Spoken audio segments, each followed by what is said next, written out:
Titanic को बनाने वाले ने कहा था कि ये डूब नहीं सकता, खुदा भी इसे नहीं डुबो सकता।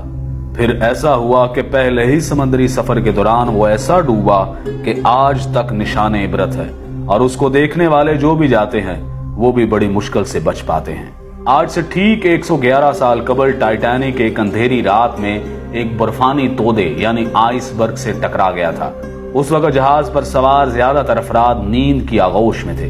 हादसे के वक्त टाइटैनिक 41 किलोमीटर फी घंटा की रफ्तार से इंग्लैंड के शहर साउथहैम्पटन से अमेरिका के शहर न्यूयॉर्क की तरफ जा रहा था और सिर्फ 3 घंटे के अंदर 14 और 15 अप्रैल 1912 की दरमियानी रात टाइटैनिक बहरे ओकेयानूस में डूब गया। वो जहाज जिसके बारे में कहा जाता था कि वो कभी नहीं डूबेगा, न सिर्फ चंद घंटों में समंदर में गर्क हो गया बल्कि इस हादसे में 1500 के करीब अफराद भी हलाक हुए। 111 साल बाद भी उसे सबसे बड़ा समंदरी हादसा समझा जाता है। सितंबर 1985 में इस जहाज की बाकियात को बहरा ओकेयानूस में जाए हादसे से हटा दिया गया था।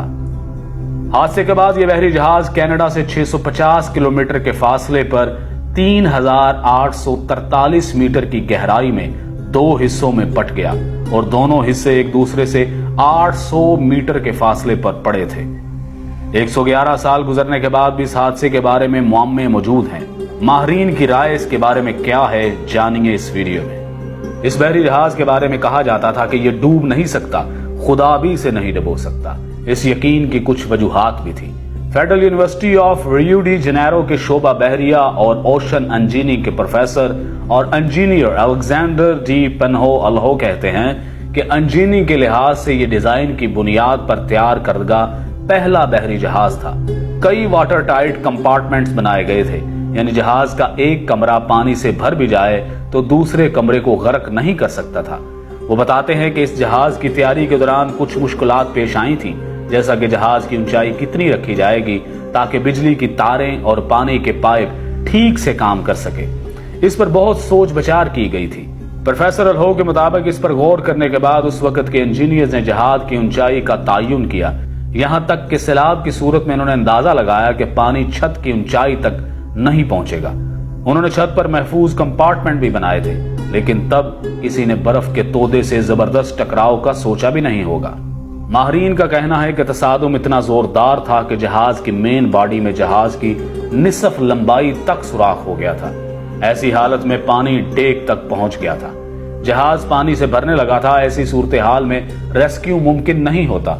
आप पानी को निकालने के लिए जहाज में मौजूद तमाम पंप्स चालू कर सकते हैं, आप सब कुछ आजमा सकते हैं, लेकिन जिस रफ्तार से पानी अंदर आ रहा होता है उसी रफ्तार से उसे वापस बाहर नहीं फेंका जा सकता।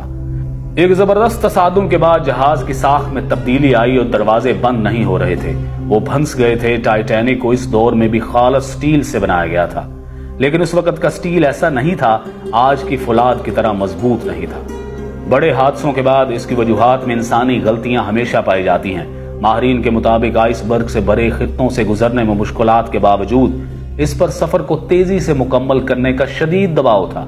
दरअसल ये दबाव ब्लू बैंड हासिल करने के लिए था। 1839 में शुरू होने वाला ये एजाज बहरा ओकेयानूस को अबूर करने वाले तेज तरीन जहाज को दिया जाता था। टाइटैनिक को इस एजाज का सबसे मजबूत दावेदार समझा जाता था। इस वक्त दुनिया की बड़ी कंपनियों के दरमियान जहाज बनाने का मुकाबला था। उस वक्त इंग्लैंड और जर्मनी के दरमियान मुकाबला था कि सबसे बड़े और तेज तरीन जहाज कौन बनाएगा। सबसे बड़े और तेज तरीन जहाज को सरकारी तौर पर ब्लू बैंड मिल गया। इस कारनामे को हासिल करने के लिए किसी भी जहाज के लिए पहला सफर सबसे अहम समझा जाता था। पहले सफर के दौरान जहाज की हालत सबसे बेहतर होती है। जहाज पहले सफर में तेज तरीन रफ्तार हासिल कर सकता है और टाइटैनिक ने भी तेज तरीन रफ्तार हासिल करने की कोशिश की थी।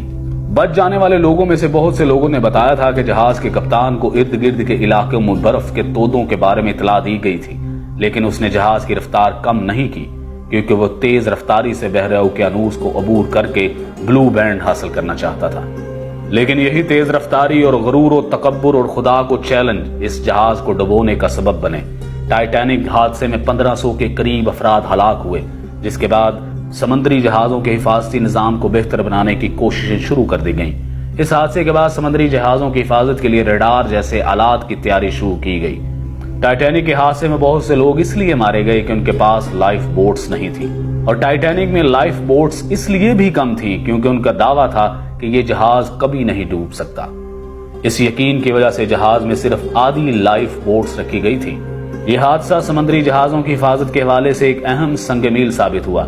سمندری جہازوں کی حفاظت کے لیے ادارہ جاتی فریم ورک بنایا گیا، تعمیر کے دوران حفاظتی پیرامیٹرز کا خیال رکھا گیا، اسے مسلسل بہتر بنانے کے منصوبے پر کام کیا گیا۔ آج کے دور میں ریڈار برف کے تودوں کو بہت پہلے پتہ لگا لیتے ہیں۔